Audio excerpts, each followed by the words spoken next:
और इसी बीच आपको सीधे लखनऊ लिए चलते हैं, जहां पर सीएम योगी की मौजूदगी। जनप्रतिनिधिगण और उपस्थित बहनों और भाइयों, आज के इस नौसेना शौर्य वाटिका के लोकार्पण कार्यक्रम के अवसर पर जिनकी प्रेरणा से यह सब मूर्त रूप लेकर के लखनऊ को एक अभिनव केंद्र के रूप में प्राप्त हुआ है, ऐसे देश के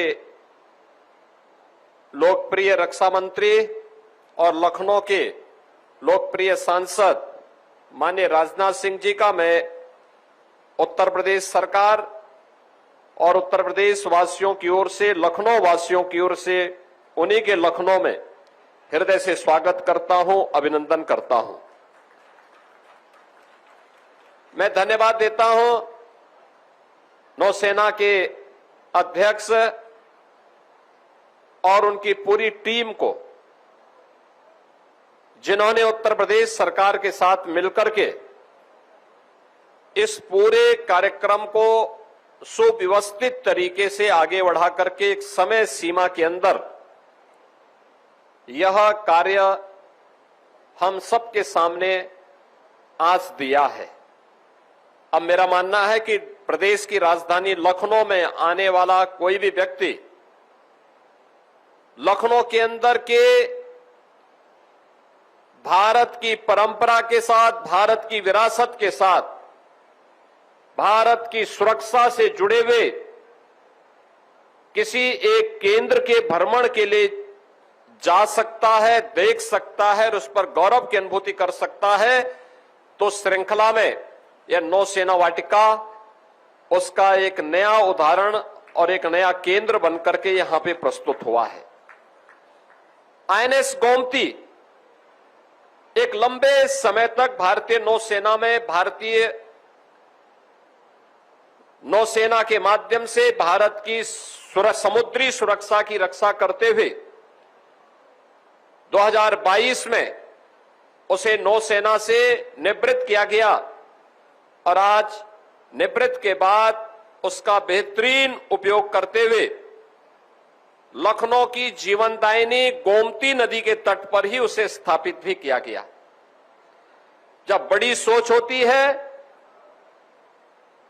बड़े लक्ष्य के साथ व्यक्ति आगे बढ़ता है,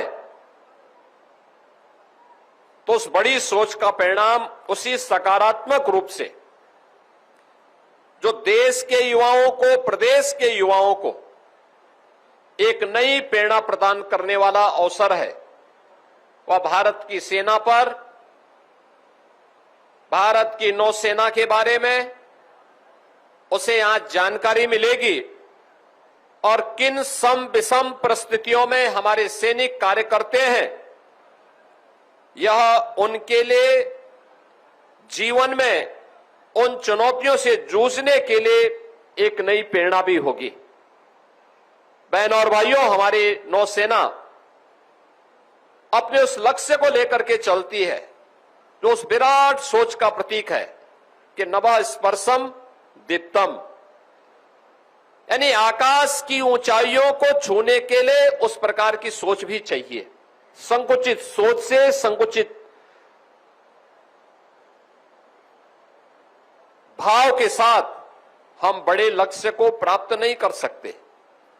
बड़े लक्ष्य को प्राप्त करने के लिए उस प्रकार की विराट सोच भी चाहिए।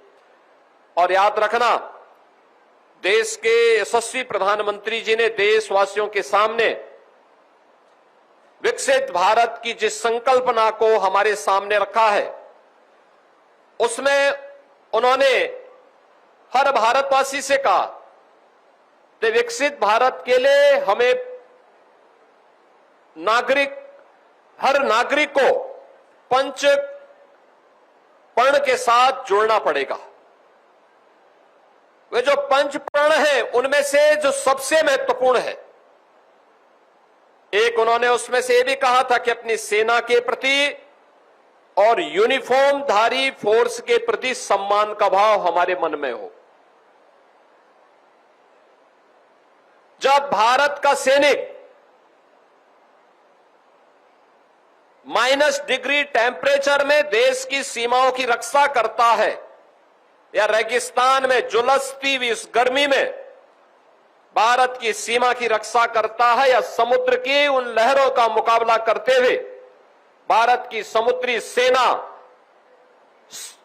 समुद्री सीमा की रक्षा करता है, तब 140 करोड़ भारतवासी चैन की नींद सोता है।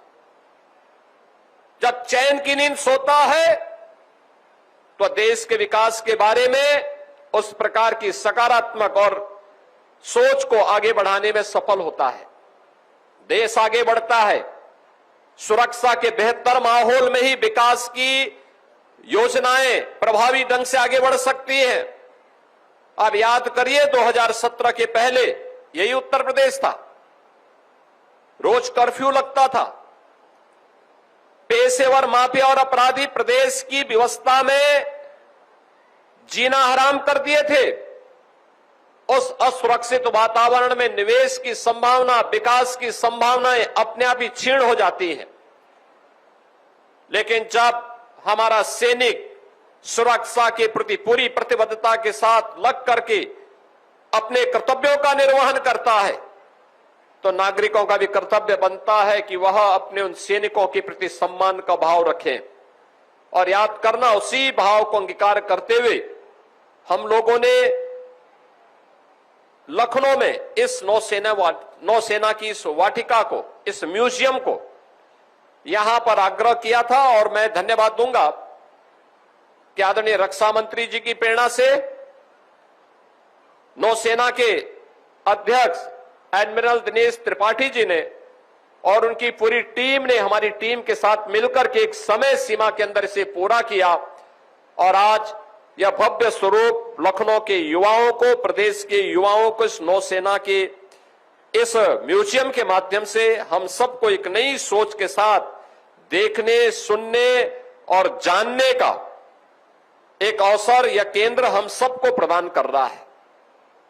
बहनों और भाइयों, बहुत सारी चीजें लोग बोलते हैं, लेकिन याद करना, जब सुरक्षा के मोर्चे पर हम मजबूत होंगे तो दुनिया भी आपसे मैत्री करेगी। आप अगर कमजोर हैं, याद रखना, कमजोर के सामने कोई नहीं झुकता, कोई नहीं झुकता है। हमारी ऋषि परंपरा ने भी हमें इसी बात की प्रेरणा दी है।